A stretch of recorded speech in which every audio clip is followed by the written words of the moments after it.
Hello. So today we are going to make the uh, lab 3, which is VPC. VPC or Virtual Private Network. If you can see my screen, so you can write down AWS. So you can log in to the student login or educator login. For you as a student, you can use student login. Use your username and password and login. And here you will find on the dashboard, you will find the course you are enrolled in, which is AWS Academy Foundation. We click on the AWS Academy Cloud Foundation and go to the modules and go to the module number 5. And module number 5 is talking about networking. As I told you in the lecture, we have a correspondence between the expressions in real life and the expressions in AWS. So, for example, VPC represents the network. So, whenever we say VPC, we mean network. So, today you will learn how to make a network. You will learn how to make a network. Okay.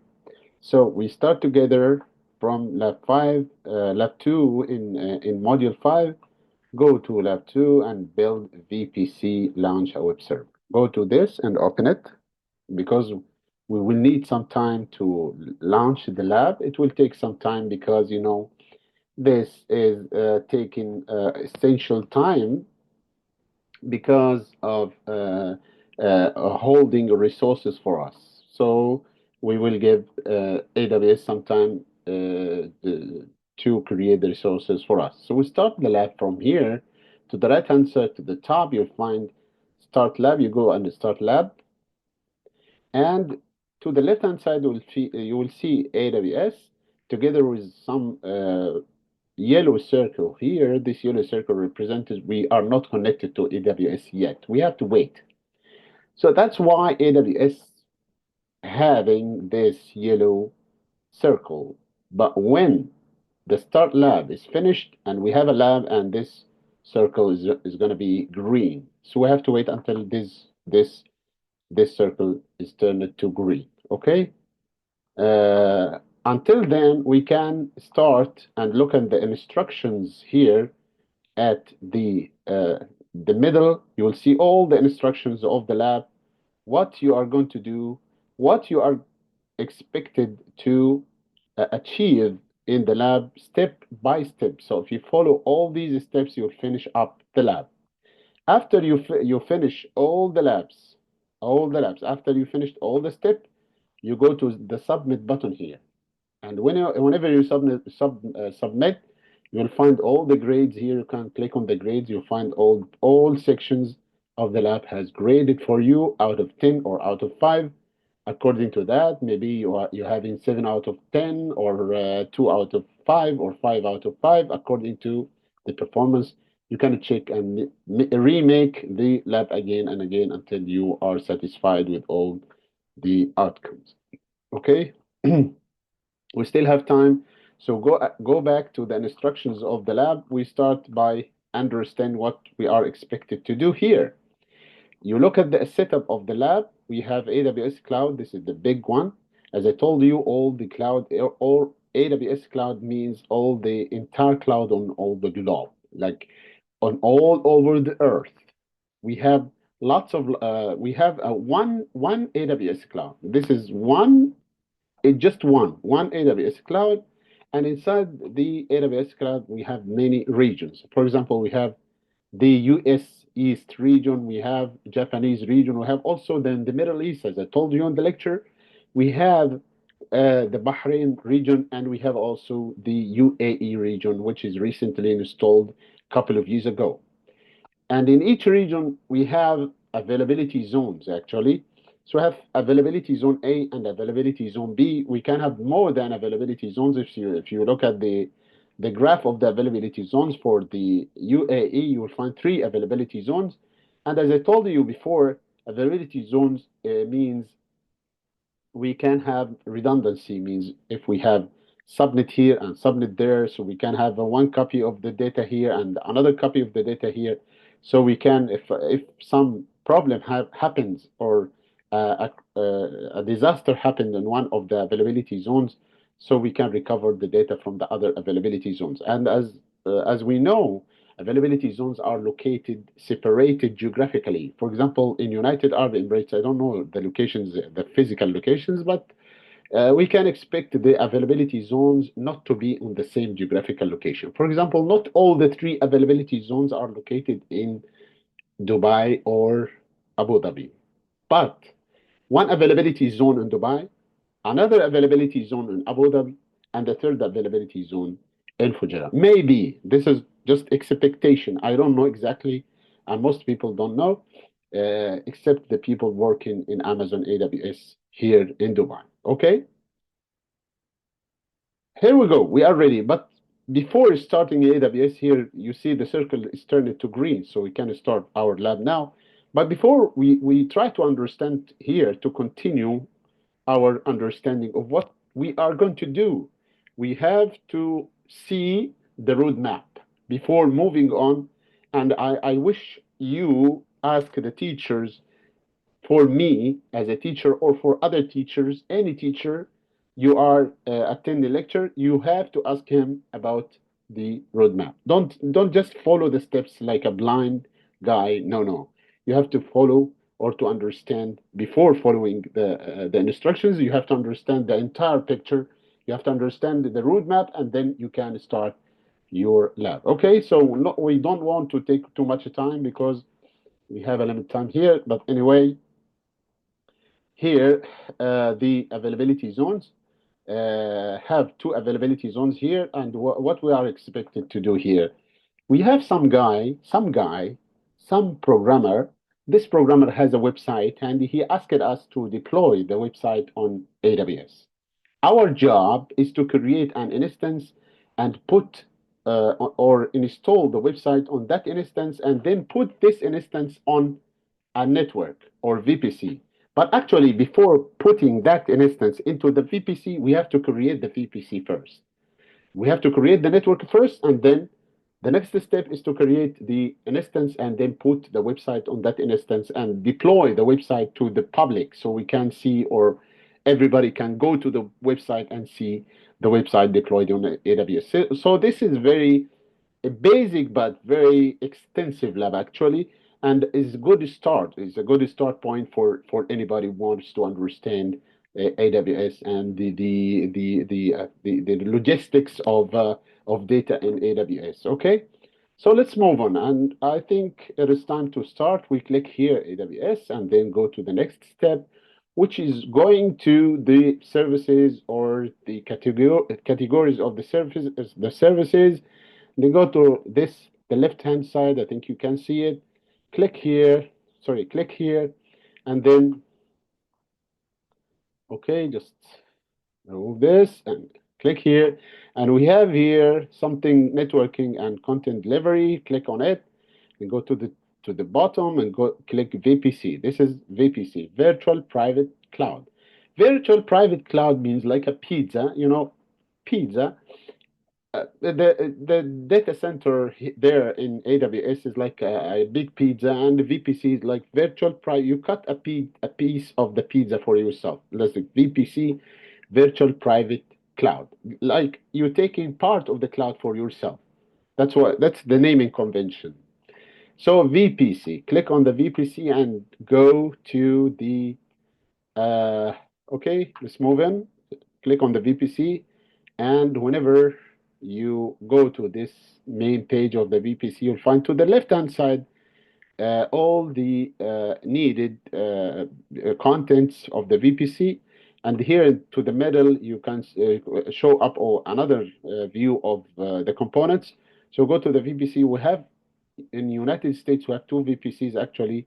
We click on them to see what are these VPC. You have two VPCs, work VPC. This is done for the lab, and the one here is by default. This is the default VPC, and whenever you create a machine and this machine cannot be on the air. It cannot be hanging on the air like this. It should be attached to a VPC. So if you didn't attach it to a VPC, specific VPC is going to be attached by default to this default VPC. Okay, so now understand why we have this default VPC.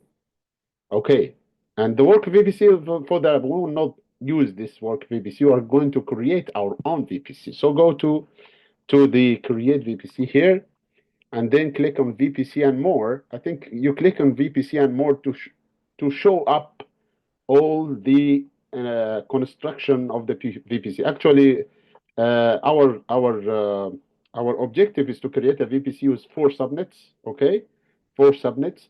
Two of them are going to be created together with the VPC, and another will be added later. Another 2 will be added later. The four, one, the first 2 is one public, one private, and the one which will be added later will be one public, one private. Okay, and here you name this my VPC lab or my VPCN, like network, my VPC network. Okay, and here the CIDR block is /16. As I told you, this means these are the network, and that this is the host part in the CIDR block. And as we said, we need also one availability zone. We create in one availability zone the 2 subnets, and then we will create another 2 in another availability zone later, inshallah. Okay, let's go to the number of the public subnets. We hear one public subnet, number of private subnets. We have one private subnet, and examine this part because this is very important. If you know about subnetting, this is 0 and this is 120 out of 20. This means the last 4 bits to the left hand side are taken for subnetting or for the network. This means we have the okay, let me show you how to do that. Annotate. Okay, I think this is going to work. Where? Annotate. Yeah. Okay, let me show you. For example, this bit, exactly this bit is 0 0 0. Sorry, this is not 0 at all. 0 and 0. We have another 4, which is 0 and 0 and 0 and 0. And together we have one octet, a second octet, and this part is added to the network. But this part is going to be changed accordingly. So we have here, the change will be here. This means if we said 1 here, the 1 here is 1 here, not instead of 0, and this is 0 and 0. This means this one is not at location 0. It is at locations 1, 2, 4, 8, and 16. This is going to be in location 16. So this is 16. And this also will be 128. That's why we have, so we can change all of these numbers up to 16 patterns. One of them is 0, which is the first one. One of them is 128. Also, you will not find, for example, 1 or 2 because it's not included here. You know, to the most significant bits, not the least significant bits. Okay, this is very quick regarding the subnetting. Okay, let's move on. And this is for the CIDR block. We selected 0 and selected 128. I don't expect one to put 1 here because it's not going to be valid. For example, let me try because I want to check this 1 is not correct because the 1 is to the right hand side or to least significant bit. And the 4 bits to the left hand side are changed to 1s and 0s. So this one is not correct because the 1 location is to the right hand side, and this is not correct.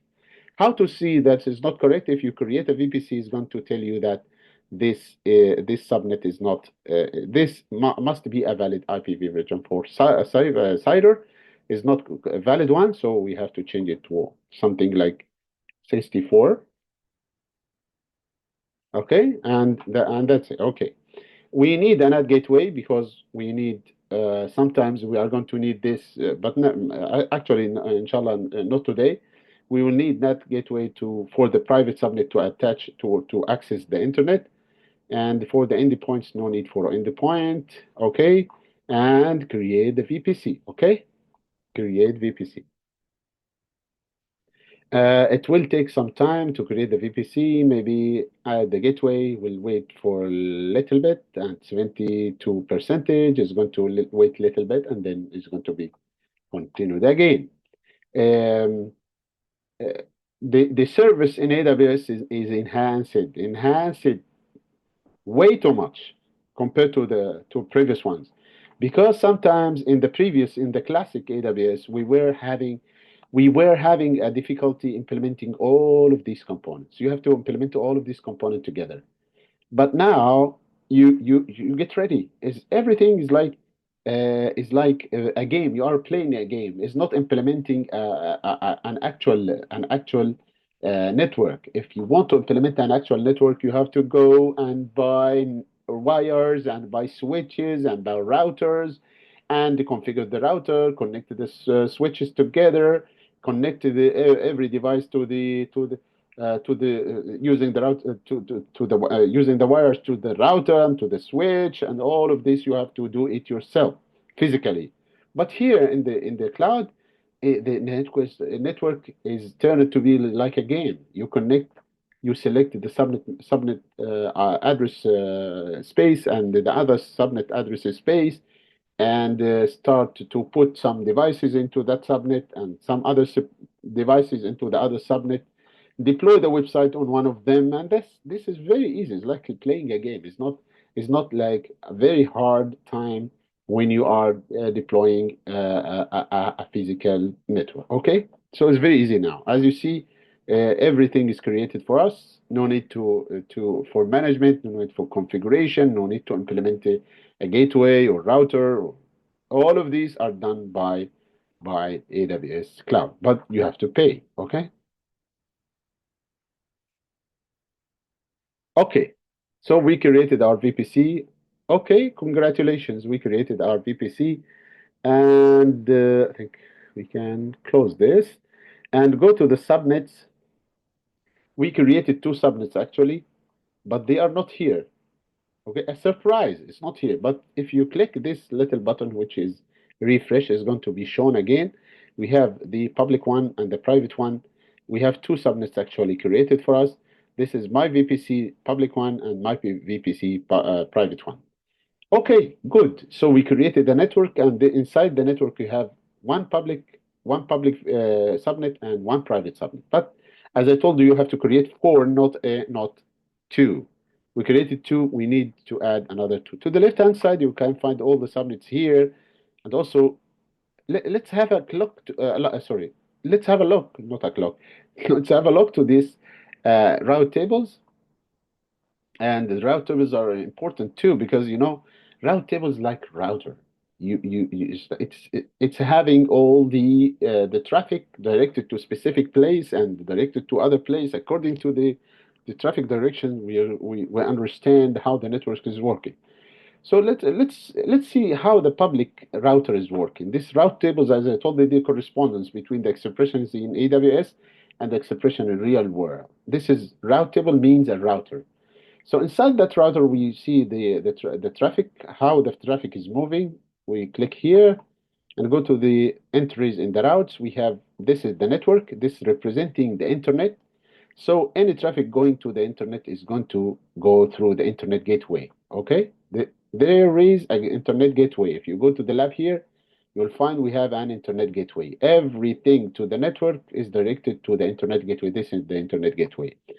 And for anything local, for any traffic is directed to local, is going to be directed to local. This means a local routing. This is internet routing, and this is a local route. So for the traffic to be in public is going to, or going to the internet, is going to go through the internet gateway. Okay, let's go back and see the other one, the private router. We are not looking at subnets. Don't confuse, please. We're looking at the route tables. And route tables means the traffic, how the traffic is directed and where it's going. The routes for the private here having also the internet, which is directed not to the internet gateway, is directed to the NAT gateway because this is a private. So let's see again. We have a NAT gateway here. Any traffic from this private subnet is going to be directed to the NAT gateway. And of course, this is a very common question. And I ask the students sometimes the answer, sometimes not. Why the NAT gateway is put in the public, even it is direct is its function is to help the private network to reach the internet. This is one question. You know the answer? Think about it. Why NAT gateway is put in public subnet even if its function is directed to help the private subnet to go to the internet. So I expect it to be in the private subnet because it helps the private subnet to go to the internet. It's strange that NAT gateway is there. The answer for this is very simple. Very simple. Because NAT gateway need to have a public IP address. So it has to be in the public subnet. And that's it. Okay? So any private is directed to the NAT gateway, or any public is going to traffic is going to be directed to the internet gateway. Okay, let's return back to our lab. Created. Now we need to create the subnets and create other two subnets. Select the VPC, my VPC network, and name it public one. Public one. And somebody is going to say, what is the heck? You say it's public one and that's it? What if I change it to private one? It's not going to affect. Why you say it is public or private? Okay, let's see this. So public, two in this case, not one. And then put this in availability zone B, not A, because the other one's in by default in A. And here, the CIDR block is the same CIDR block. You cannot change it because you selected this VPC. And here you put the CIDR block for the subnet 0. And here you have to put one of the multiples of 16. So I expect 144 to work. Okay. And this is 0. And this is 20. Okay. And that's it. Create the subnet. Okay, create another subnet. This time, this is really awkward. I will tell you, awkward, not awkward. If you understand, it's going to be awkward a little bit.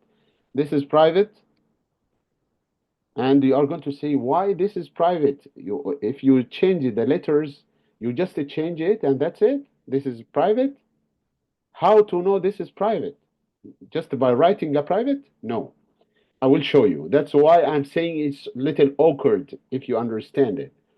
So availability zone, go to the availability zone B this time. And in this CIDR block, put the 10.0. As I told you, multiples of any multiples of 16, start by 16s and multiples of 16, which is, for example, here, 16 is okay, I think. Dot 0. And this is 20. Okay. Okay. We succeeded to create all the 4 subnets now. But now, I'm joking. I'm like a joking. Why you said this is public and this is private? There is nothing to say it's public or private. It will be public only if it is attached to the public router. And this is going to be private only if it is attached to the private router. This is good. If you understand this, you reach to the point. Where are the routers? Route tables. So we have to go to the route tables and tell them the first one, the public route table. We are going to go inside this public one and add this subnet to it. Okay, so go to the click here and then go to the subnet association and edit subnet association and select this one, public 2. Now it is public. It's actually public. Save association because it is attached to the router with the to the router with the traffic is going to the internet gateway. So we have two subnets in public route table. So go to the private route table, go to subnet association, edit subnet association, and this is private, add the private 2 to it. Here we have all the private subnets inside the router for private traffic, okay, or route table for private traffic, because private traffic is going to the NAT gateway, okay. Okay, that's very good. Now we created all the subnets. We assign the route tables, the association of the route table, and it's okay now. We created the VPC. This is one of the steps. Move on to the next step. So if you go here, we will see which step we finished. We created two subnets, and these are created during the VPC. This is the first step we did. And this is the second step here. We reach to this point in which we created another two subnets in availability zone B. So we finished this part. Okay. I think we create a security group in task 3. So go to the lab again and go to the security groups here to the left-hand side. You'll find security groups, and the security group is for what? This security group is equal to the firewall. So we want to create a firewall to allow the traffic, HTTP traffic, for people to go and explore the website. As I told you, our objective is to create a machine and install a website on that machine and publish it to the public. To publish it to the public, we have to create a firewall to allow the traffic of HTTP traffic and the HTTPS traffic, okay? So create the security group here and add rule. Is it this very strange? Why is not asking me about the name of the security group? Why? Yeah, here. Okay, sorry. Let's go directly to the down. But okay, so the security group my HTTP SG. Okay, this is allow HTTP traffic. We have to select the VPC, which is my VPC network. And for here, we have two different rules, you know, about firewalls. We have inbound rules and the outbound rules. And for inbound rules, this is the most important because this is coming to the device. This is coming to the web server. Whenever something is coming to the country, is going to be,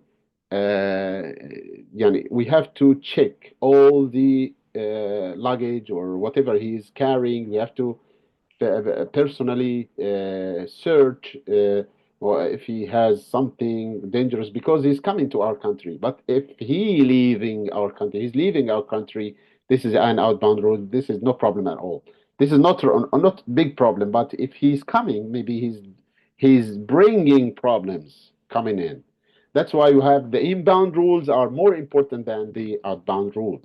The inbound rules is like somebody is coming to me, coming to my house, so I have to check this guy and make sure that he's carrying what I need. Okay, so go to the add rule here and search for the HTTP and go to the custom IP version for anywhere and add another for the HTTPS just for according to the website itself. We don't know. Actually, I don't know the website. If you know the website, of course, the customer is going to tell you the website, all the details about the website. But in case we add HTTP and the HTTPS for the rules and leave this all traffic as allowed to be outside. And here we create the security group. Okay. Okay. We created the security group now. This is the firewall. The last step is to create the machine or the EC2 instance. EC2 instance is a computer or a virtual machine. EC2 instance, we search for EC2 here and also you can go to EC2 from the services list of service to the left-hand side. We will see instances here. We have running instances, how many running instances waiting for this, and we'll see how many instances are running. Okay. We have one running instance, and go to instances, nothing is running. Let me see. Wait a little bit. Running. We have a one running. Bastion host is running, but we don't need this. We want our create our VPC. Sorry, EC2 instance, not VPC. We already created the VPC. Launch an instance here. Click on it, and go to the left-hand side. This is my web server. This machine is going to hold the website, okay, and select Amazon Linux, okay, and leave the size T2 micro. Select the default key pair. Okay, I think we need to wait a little bit because it needs to upload VOC key. Select VOC key, and here the network setting, as you see, by default, everything is attached to the default network. No, we don't need to attach this VPC, this EC2 to the default network. We need our network. So click this edit button. Go here and select the VPC, my VPC, and select a public network, which is we created public 2, and make sure that this auto assign public IP is selected, so it should be enabled. And select an existing security group. This is the firewall. From the list, go to the my HTTPSG, select it, and that's it. Okay. And here in the advanced details, you go down until you see user data. User data is to create the web server. All Linux commands to create the web server and deploy or grab the website. I think the code is here in the lab. So you go down and copy this code from the lab and try to understand, just quickly understand the contents of this. I think it's colored here is better. Install, this is a command, install Apache web server and the PHP. So install the PHP and because the website is implemented by PHP, and this is the service for the web service, HTTPD. And here the download or wget to download the website from a specific location, and turn the services for this is in the startup, and here you start the service itself, which is the web service. Here to make it sure that it starts at startup, and here to make sure that you start the service itself. Okay, these are the commands. You copy and click it here, and here launch an instance. Okay.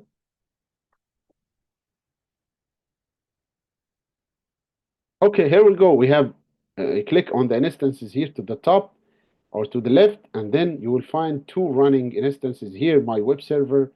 If you click in my web server here, we should wait for the status check to be 2 out of 2 check passed. Until then, we see around the place. We just go for a trip around this place.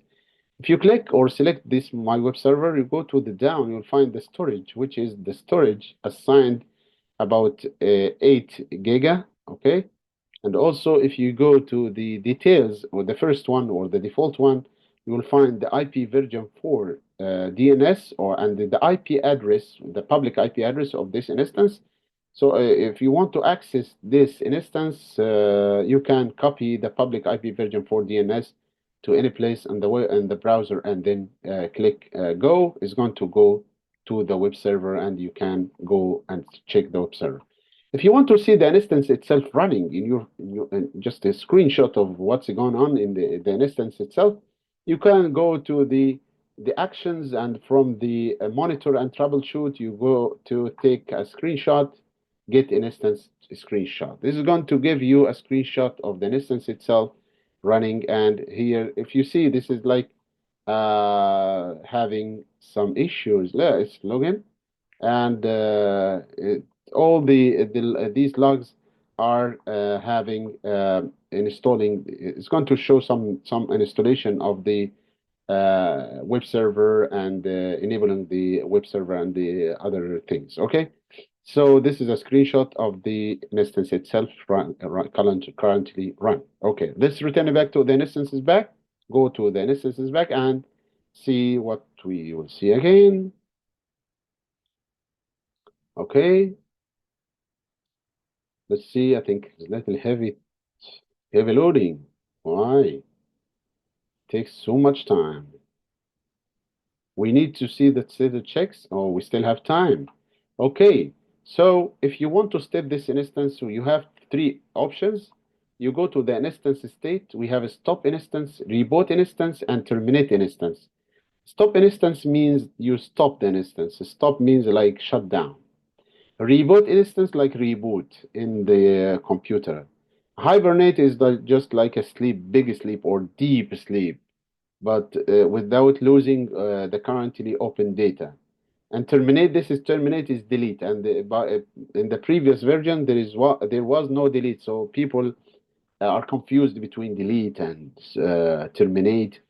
That's why they added the delete word here to make sure that this is delete. If you want to delete this instance, add another instance, you can use this delete. Okay. If you want to connect this to this instance by command line, you can go to connect this button. Just click on this button and connect. If you want to configure the instance itself, it's going to connect to the instance itself and to remotely using SSH and go to configure the instance, change the configuration, add folder, delete folder, change the website, all of this. Okay, I think we are not having the permission for this action, but anyway, this is the way, the place to go. I just want to show you the place. Okay, successfully, status check is finished, and we have all the status checks passed. And go here, click if this is not selected, just click it, and go to the public IP version 4 DNS, copy it, and then go to this address space, address bar, and then go and press enter. And here we go. This is our website. This is our website. This is just a sample, a dump website where we simulate a real world the website. We created a website. We created a network with 4 subnets. We created a machine and installed a website on the machine. And now we can go from anywhere in the world. We can go to this website. If you see this website having only one server, it's running on only web server to my web server, one computer. So if this website, for example, this is for Amazon and people are starting to register users, we have hundreds of users, and this one web server is not enough. We are going to add more and more after that in other labs. We are going to add more and more services, and we will initiate what we call auto scale. And this auto scale is going to increase the number of instances automatically, so it can handle more users. And here also we have load test. Load test is simulating having many users. Okay, simulating having many users. Here, this is the current CPU load. As you see, the previous one was 7%, but now it's 100%. Okay. Okay, that's it. That's it for this lab. This lab is very easy. And don't forget, after you finish all these steps here, this is the complete lab. We have the web security group, web server here. This is the web server. And we have the instance and the security group around the instance. And we have the NAT gateway, internet gateway, availability zone A and B. Each one of them has 2 different subnets. And after that, you finish, make sure that everything is fine, and make sure that you copy the same name. If it asks you the same name, copy the same name just to take all the grades, a complete one, okay? And click submit. For me, I'm not going to have full mark. Why? Because I selected my own names. For the security group, I selected another name.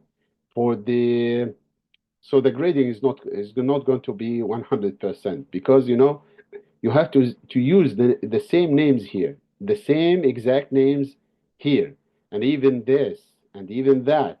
All of these names should be the same to have all the grade. Okay, and that's it.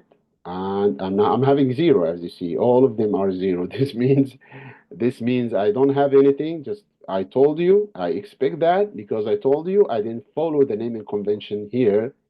But if you want to have the mark, you have to follow the naming convention. And that's it. Thank you very much. See you in the next lab, inshallah. Assalamu alaikum wa rahmatullahi wa barakatuh.